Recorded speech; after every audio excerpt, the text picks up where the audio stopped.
محترم حاضرین جمعہ، بزرگان دین،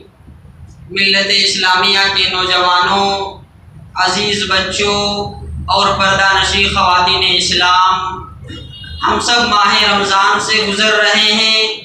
یقیناً یہ مہینہ بہت ہی رحمتوں، برکتوں اور سعادتوں والا مہینہ ہے۔ دعا کرتے ہیں کہ اے پروردگارہ، تو ہمیں اس مہینے کی کما حق قدر کرنے،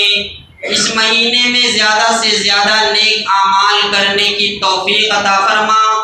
اور ساتھ ہی ساتھ اے پروردگارہ، تو ہمیں اس مہینے کی ناقدری کرنے سے ہماری حفاظت فرما۔ لایانی گفتگو، لایانی بات چیت، بیکار کام، بیکار کے کاموں میں اپنے وقت کو ضائع کرنے، کھیل کود میں اپنے وقت کو ضائع کرنے، موبائل میں اپنے وقت کو ضائع کرنے، گیمز میں اپنے وقت کو ضائع کرنے کی ہماری حفاظت فرما۔ حضرات، میں خطبہ حاجہ کے بعد جو آیت میں نے آپ کے سامنے پڑھی، یہ سورہ بقرہ کی آیت ہے، جس میں اللہ تبارک و تعالیٰ نے مومنوں سے اور اہل ایمان سے مخاطب ہو کر کے فرمایا،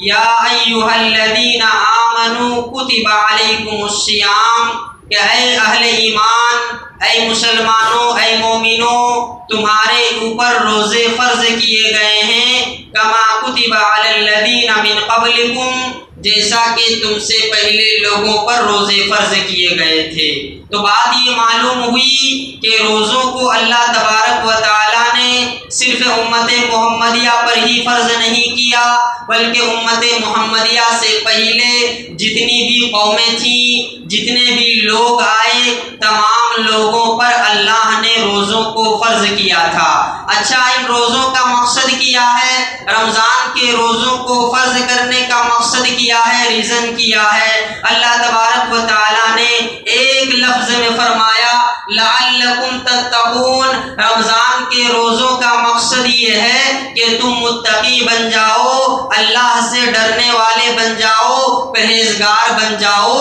تقویٰ کو اختیار کر لو۔ یہی رمضان کے روزوں کا مقصد ہے۔ حضرات، رمضان ہمیں کیسے تقویٰ سکھاتا ہے، رمضان ہمیں کیسے تقوی کی تعلیم دیتا ہے، اس کی ایک مثال یوں کہ آپ روزے سے ہیں، آپ کو پیاس لگی ہے، بھوک لگی ہے، سخت گرمی ہے، چلچلاتی ہوئی دھوپ ہے، آپ گھر میں اکیلے ہیں، آپ کچن کے روم میں ہیں، سامنے آپ کے فریج رکھا ہوا ہے، فریج میں ٹھنڈا پانی موجود ہے، شربت رکھا ہوا ہے، قسم قسم کے فروٹس اور میوے رکھے ہوئے ہیں، لیکن اس کے باوجود آپ ان کو ہاتھ تک نہیں لگاتے ہیں، آپ انہیں کھاتے نہیں ہیں۔ کیوں؟ اس لیے کہ آپ کے دل میں اللہ کا ڈر ہے۔ آپ کو بند کمرے میں کوئی دیکھنے والا نہیں، لیکن اس کے باوجود آپ اپنے آپ کو کنٹرول رکھتے ہیں، اپنی پیاس کو برداشت کرتے ہیں، اور آپ ان چیزوں کا استعمال نہیں کرتے ہیں۔ اسی طرح افطاری کے وقت آپ کے سامنے کھانے کے مختلف قسم کی چیزیں موجود ہوتی ہیں، آپ کو بھوک بھی لگی ہے، آپ کا دل بھی چاہتا ہے کھانے کو، لیکن آپ کھانا نہیں کھا رہے ہیں۔ کیوں نہیں کھا رہے ہیں؟ اس لیے کہ آپ کے دل میں اللہ کا ڈر ہے۔ اسی طریقے سے رمضان کے مہینے میں اللہ تبارک و تعالیٰ نے ہمارے اوپر ان چیزوں کو حرام کر دیا جو پہلے حلال تھیں۔ کھانا حلال ہے، پینا حلال ہے، بیوی سے ہم بستری اور مباشرت کرنا حلال ہے، لیکن رمضان کے مہینے میں اللہ تعالیٰ نے ان کو ہمارے اوپر حرام قرار دیا ہے، تو ہم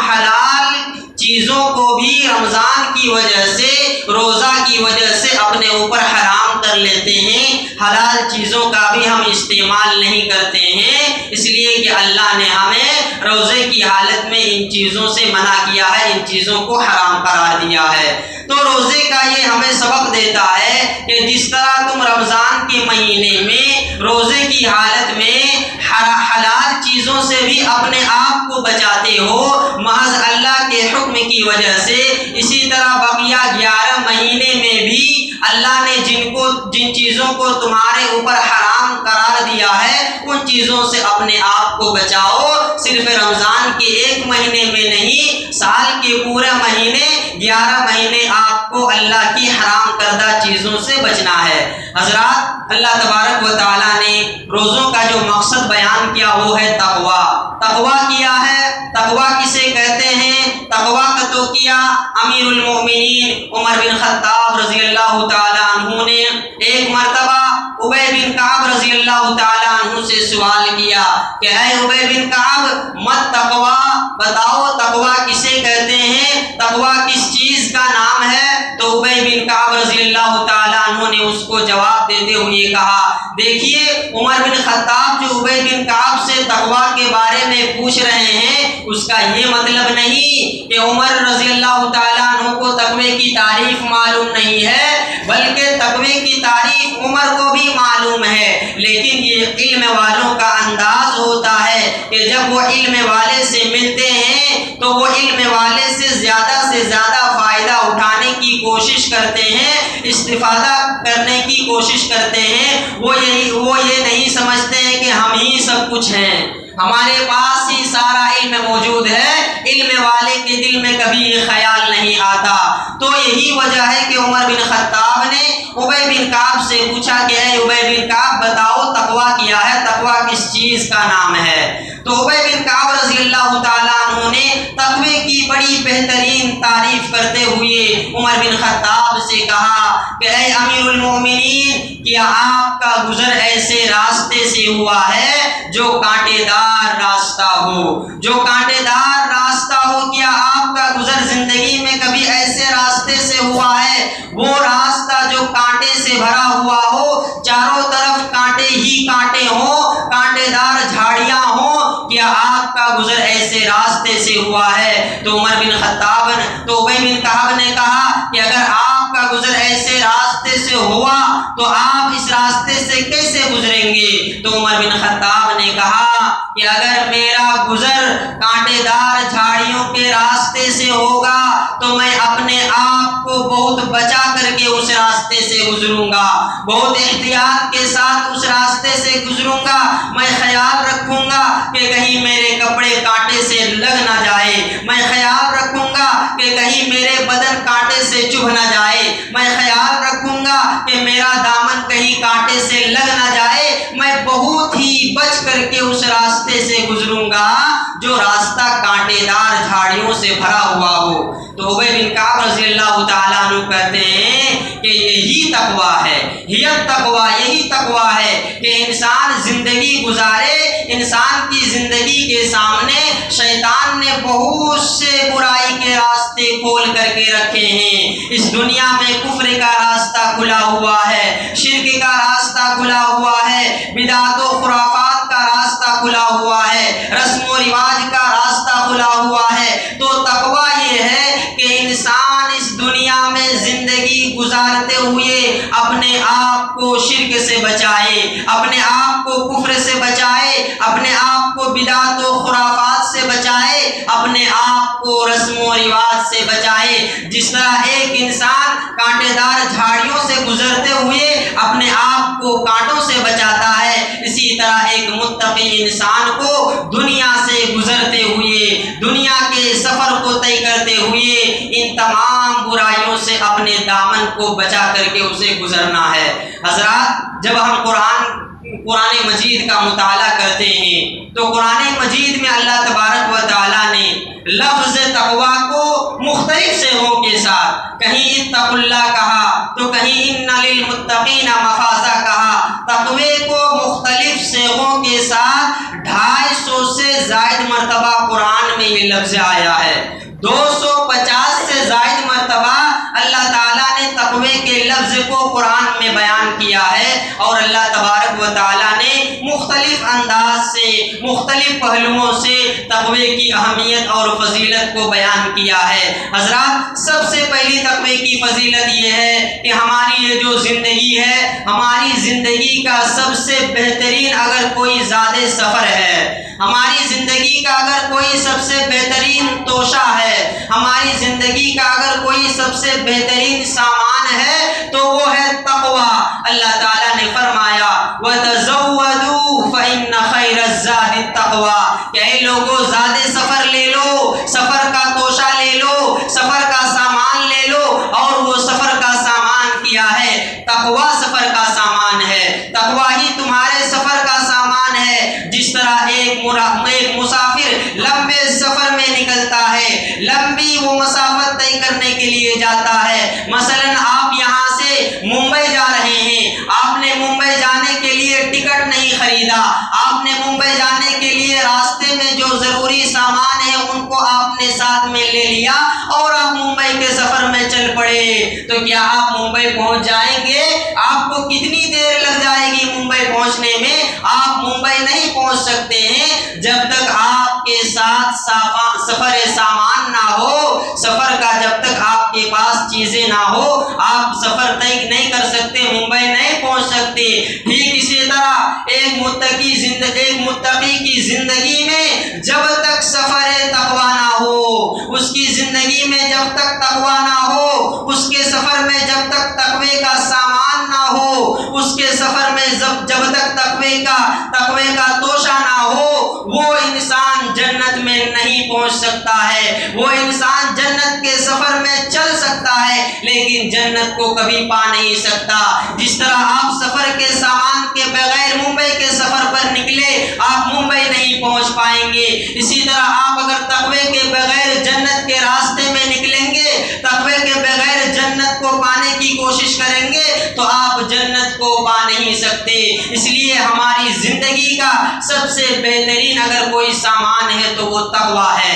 ایک مرتبہ حضرت علی بن ابی طالب رضی اللہ تعالیٰ عنہ قبرستان گئے، قبرستان جانے کے بعد قبر والوں سے سوال کیا۔ علی بن ابی طالب کو بھی معلوم ہے کہ قبر والے سنتے نہیں ہیں، قبر والے جواب دینے کی طاقت نہیں رکھتے ہیں، ان کا یہ عقیدہ ہے کہ قبر والے سن نہیں سکتے، لیکن نصیحت کرنے کا ایک انداز دیکھیے۔ علی بن ابی طالب رضی اللہ تعالیٰ عنہ قبرستان گئے اور قبرستان جانے کے بعد قبر والوں سے یہ سوال کیا کہ اے قبر والوں تمہارے پاس کیا خبر ہے؟ اے قبر والوں تمہارے پاس کیا خبر ہے؟ ہمارے پاس تمہارے بارے میں یہ خبر ہے کہ تمہارے اس دنیا سے جانے کے بعد تمہارا مال و دولت کو تقسیم کر دیا گیا، تمہارے اس دنیا سے جانے کے بعد تمہارے گھر میں کوئی دوسرا رہنے لگا، تمہارے اس دنیا سے جانے کے بعد تمہاری بیویوں کی شادی کرا دی گئی، تمہاری بیویوں کی نکاح کرا دی گئی۔ اور یہ کہہ کر کے علی بن ابی طالب زاروں کے تار رونے لگے، آنکھوں سے آنسو جاری ہو گئے علی بن ابی طالب کے، اور پھر کہنے لگے کہ اگر ان قبر والوں کے پاس سننے کی طاقت ہوتی،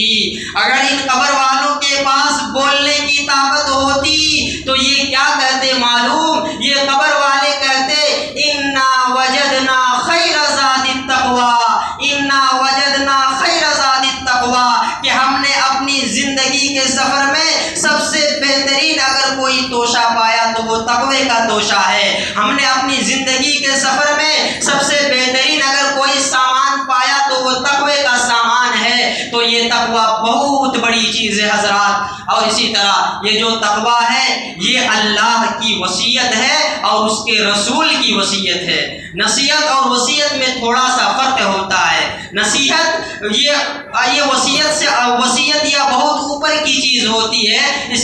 اسی لیے جب انسان کی وفات کے وقت کوئی نصیحت کرتا ہے تو ہم اس کو وصیت کہتے ہیں کہ یہ اس کی وصیت تھی، اس دنیا سے جانے سے پہلے اس نے یہ وصیتیں کی ہیں۔ تو وصیت یہ نصیحت سے آگے بڑھ کر کے چیز ہوتی ہے، اور یہ تقویٰ کی وصیت کون کیا ہے؟ اللہ نے کیا ہے۔ اللہ تعالیٰ نے فرمایا وَلَقَدْ وَصَّيْنَا الَّذِينَ أُوتُوا الْكِتَابَ مِنْ قَبْلِكُمْ وَإِيَّاكُمْ، کہ اے وہ لوگوں جن کو ہم نے کتاب دیا ہے ہم نے ان کی طرف یہ وصیت کی ہے، وَإِيَّاكُمْ، اور تم کو بھی وصیت کر رہے ہیں، أَنِ اتَّقُوا اللَّهَ، کہ تم اللہ سے ڈرو۔ دیکھیے اس آیت کریمہ میں اللہ تبارک و تعالیٰ نے ہم امتیوں سے اور ہم مسلمانوں سے مخاطب ہو کر کے کہہ رہا ہے کہ اے مسلمانوں، ہم نے تم سے پہلے لوگوں کو بھی تقویٰ کی وصیت کی اور ہم تم کو بھی نصیحت کر رہے ہیں تقویٰ کی۔ وَإِيَّاكُمْ وَإِيَّاكُمْ، ہم نے تم سے پہلے لوگوں کے ساتھ ساتھ تم کو بھی نصیحت کر رہے ہیں کہ تقویٰ اختیار کرو، اللہ کا ڈر اپناؤ، اپنی زندگی میں اللہ کے ڈر کے ساتھ زندگی گزارو۔ اور اللہ کے نبی صلی اللہ علیہ وسلم نے حدیث میں اس طرح تقوی کی وصیت کی۔ اریاض بن ساریہ رضی اللہ تعالیٰ عنہ کہتے ہیں کہ ایک مرتبہ اللہ کے نبی صلی اللہ علیہ وسلم نے ہمیں نصیحت کی۔ وَعَظَنَا رسول اللہ صلی اللہ علیہ وسلم موعظۃ بلیغا، اللہ کے نبی نے ہمیں ایک بہترین نصیحت کی، ایسی نصیحت کہ اس نصیحت کو سننے کے بعد ہماری آنکھوں سے آنسو جاری ہو گئے، اور ان نصیحت کو سننے کے بعد ہمارے دل رونے لگے، ہمارے دل تڑپ اٹھے۔ تو صحابہ نے وہاں پر نصیحت کی، صحابہ نے وہاں پر نبی سے درخواست کی کہ اللہ کے نبی آپ اتنی بہترین نصیحت کر رہے ہیں، آپ اتنی وسیع اور بلیغ نصیحت کر رہے ہیں کہ آپ کی نصیحت کو سن کر کے ہماری آنکھوں سے آنسو جاری ہو گئے، ہمارے دل ڈر سے کانپنے لگے، لہٰذا آپ ایسے موقع پر کوئی وصیت کر جائیے۔ تو اس موقع پر اللہ کے نبی نے جو وصیت کی صحابہ کو فرمایا، اوصیکم بتقوی اللہ، اوصیکم بتقوی اللہ، اے میرے صحابہ میں تمہیں اللہ سے ڈرنے کی وصیت کر رہا ہوں، میں تمہیں تقوی کی وصیت کر رہا ہوں، میں تمہیں اللہ سے خوف کھانے کی وصیت کر رہا ہوں۔ اور اسی طرح حضرات یہ جو تقوی ہے، اسی تقوی کی بنیاد پر انسان کو اللہ کے یہاں عزت و شرف حاصل ہوتا ہے، اسی تقوی کی بنیاد پر انسان اللہ کے یہاں مقام اور مرتبہ پاتا ہے، اسی تقوی کی بنیاد پر انسان کی اللہ کے نزدیک عزت ہوتی ہے۔ ہم دنیا والوں نے عزت کے معیار مختلف بنائے ہیں، جس کے پاس مال ہو ہم اس کو عزت دیتے ہیں، جس کے پاس دولت ہو ہم اس کو عزت دیتے ہیں، جس کے پاس عہدہ اور منصب ہو ہم اس کو عزت دیتے ہیں، جو بڑے خاندان کا آدمی ہے ہم اس کو عزت دیتے ہیں۔ قرآن کہتا ہے کہ یہ ساری چیزیں عزت کے معیار نہیں ہیں، یہ ساری چیزیں جھوٹی ہیں، ان چیزوں سے انسان کو عزت نہیں ملتی۔ حقیقی عزت جو انسان کو ملتی ہے وہ تقوی سے ملتی ہے۔ اللہ نے فرمایا یا ایھا الناس انا خلقناکم من ذکر وانثی وجعلناکم شعوبا وقبائل لتعارفوا، کہ اے انسانوں، اے لوگوں، ہم نے تمہیں ایک مرد اور ایک عورت سے پیدا کیا، اور ہم نے تمہیں مختلف قبائل میں بانٹ دیا، مختلف خاندان میں بانٹ دیا، تمہارے رشتے ہم نے بنائے لتعارفوا، تاکہ تم آپس میں ایک دوسرے کو پہچان سکو، تاکہ تم آپس میں ایک دوسرے کو جان سکو، اس لیے ہم نے تمہیں مختلف خاندان اور قبیلے میں پیدا کیا۔ لیکن یاد رکھو تم میں سے سب سے بہتر عزت والا میرے پاس وہ ہے، تم میں سے اس کا مقام اور مرتبہ میرے نزدیک سب سے زیادہ ہے۔ ان اکرمکم عند اللہ اتقاکم، ان اکرمکم عند اللہ اتقاکم، تم میں سے جو شخص اللہ سے سب سے زیادہ ڈرے گا اسی کا مقام اللہ کے پاس سب سے زیادہ ہوگا، اسی کی عزت اللہ کے پاس سب سے زیادہ ہوگی۔ ایک مرتبہ اللہ کے نبی صلی اللہ علیہ وسلم سے صحابہ نے سوال کیا کہ اے اللہ کے نبی من اکرم الناس، اللہ کے نزدیک لوگوں میں سب سے مکرم کون ہے، اللہ کے نزدیک لوگوں میں سب سے محترم کون ہے، اللہ کے نزدیک لوگوں میں کس کا مقام اور مرتبہ سب سے زیادہ ہے؟ اللہ کے نبی نے کہا اتقاکم،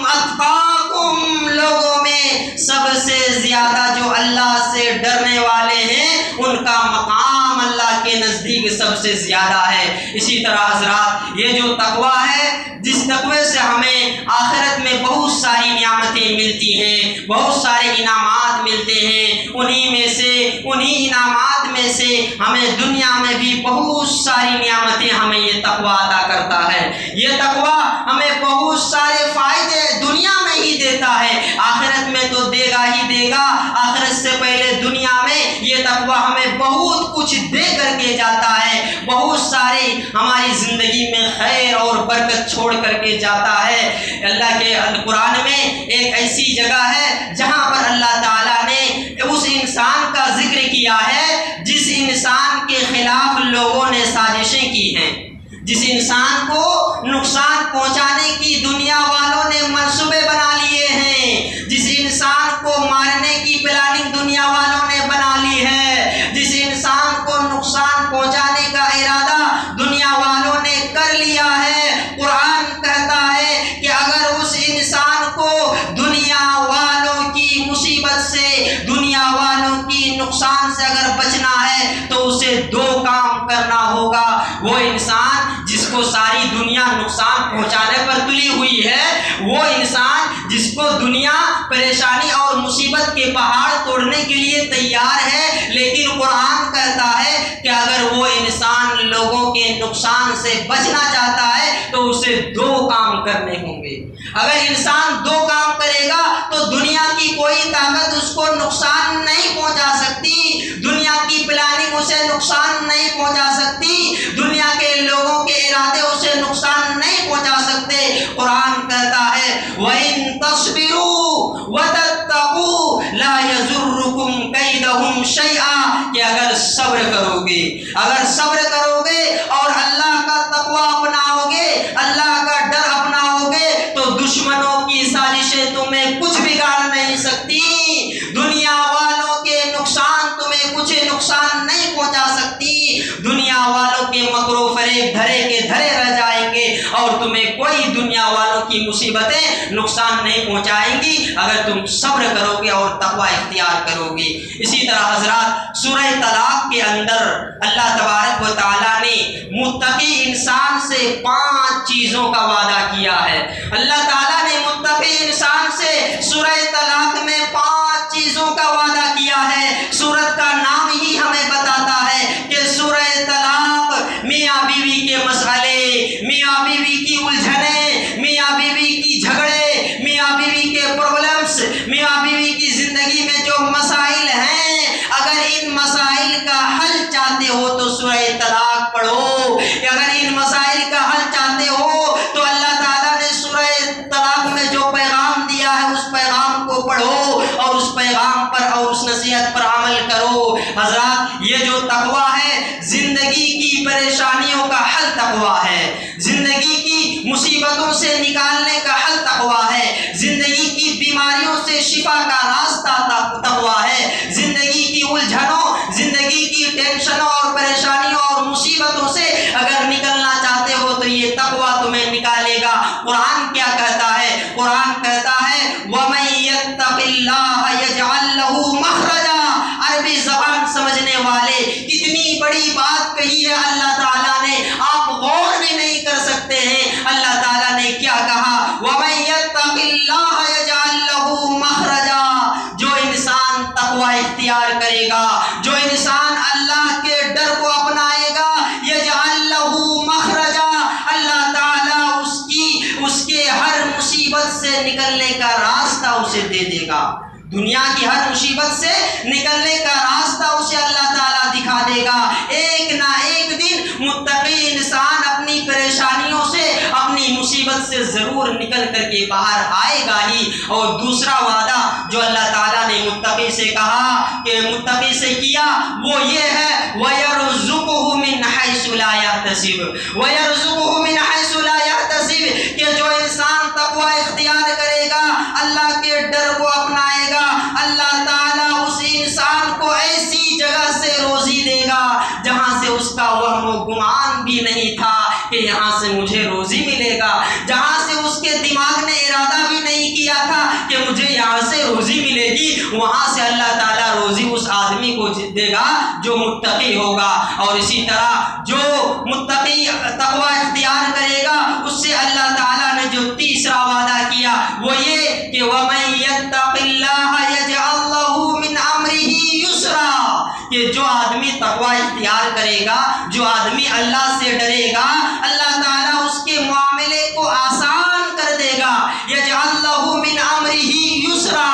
اس کے دنیاوی دنیاوی معاملات کو آسان کر دے گا، اس کے اخروی معاملات کو آسان کر دے گا۔ دنیا میں جو پریشانی آتی ہے، دنیا میں جو معاملات اس کے ساتھ ہے، جو مصیبتیں اور مصیبت کی گھڑیاں جو اس کے ساتھ آتی ہیں دنیا میں، ان تمام معاملات کو اللہ تعالیٰ آسان کر دے گا۔ ان معاملات سے نکلنے کا اللہ تعالیٰ کوئی راستہ دے دے گا۔ اسی طریقے سے چوتھا اور پانچواں جو وعدہ اللہ تعالیٰ نے متقی انسان سے کیا ہے وہ یہ کہ وَمَن يَتَّقِ اللَّهَ يُكَفِّرْ عَنْهُ سَيِّئَاتِهِ وَيُعْظِمْ لَهُ أَجْرًا۔ جو انسان تقوی اختیار کرے گا، جو انسان اللہ کا ڈر اپنائے گا، اللہ تعالیٰ اس کے گناہوں کو معاف کر دے گا۔ یہ بہت بڑی بشارت ہے میرے بھائیوں، یہ بہت بڑی خوشخبری ہے کہ ایک انسان کے گناہ معاف کر دیے جائیں، ایک انسان کی غلطیاں معاف کر دی جائیں، ایک انسان کی خطائیں معاف کر دی جائیں، ایک انسان کی جو نافرمانیاں ہیں ان کو اللہ تعالیٰ نظر انداز کر دے، ان کو معاف کر دے۔ یہ بہت بڑی بات ہے۔ کوئی انسان گناہ سے پاک و صاف نہیں ہوتا ہے، لیکن اگر اللہ تعالیٰ اس کے گناہوں کو معاف کر دے تو یہ بہت بڑی بات ہو جاتی ہے۔ اور جو پانچواں جو وعدہ اللہ تعالیٰ نے کیا وہ یہ کہ وَيُعْظِمْ لَهُ أَجْرًا۔ متقی انسان کو، اللہ کا ڈر اختیار کرنے والے انسان کو، اللہ کا تقوی اپنانے والے انسان کو اللہ تعالیٰ اجر عظیم دے گا۔ اور یہ اجر عظیم کیا ہے؟ یہ اجر عظیم جنت ہے، یہ اجر عظیم جنت ہے۔ اللہ تعالیٰ تقوی اور متقی انسان کو جنت عطا کرے گا، جنت میں داخل کرے گا۔ کامیابی کے لیے اور کیا چاہیے میرے بھائیوں کہ انسان کی زندگی کے معاملات حل ہو جائیں، انسان کی زندگی کی مصیبتیں حل ہو جائیں اور اس کے گناہوں کو معاف کر کے اللہ تعالیٰ جنت میں داخل کر دے۔ یہی تو سب سے بڑی کامیابی ہے جو اللہ تعالیٰ ایک متقی کو دے گا۔ اللہ تعالیٰ نے فرمایا فَمَن زُحْزِحَ عَنِ النَّارِ وَأُدْخِلَ الْجَنَّةَ فَقَدْ فَازَ، کہ جو آدمی جہنم سے بچا لیا جائے اور جنت میں داخل کر لیا جائے، فقد فاز، تو یقینی واقعی معنوں میں یہی آدمی کامیاب ہوا، واقعی معنوں میں یہی آدمی سکسیسفل ہے، واقعی معنوں میں یہی آدمی کامیاب اور کامران ہے جو جنت میں داخل کر دیا جائے اور جہنم سے بچا لیا جائے۔ دعا ہے رب العالمین سے کہ اللہ سبحانہ و تعالی ہم تمام کو تقوی اختیار کرنے کی توفیق عطا فرما۔ اے پروردگارا تو ہم سب کو متقی بنا، اے پروردگارا تو ہم سب کو تجھ سے ڈرنے والا بنا۔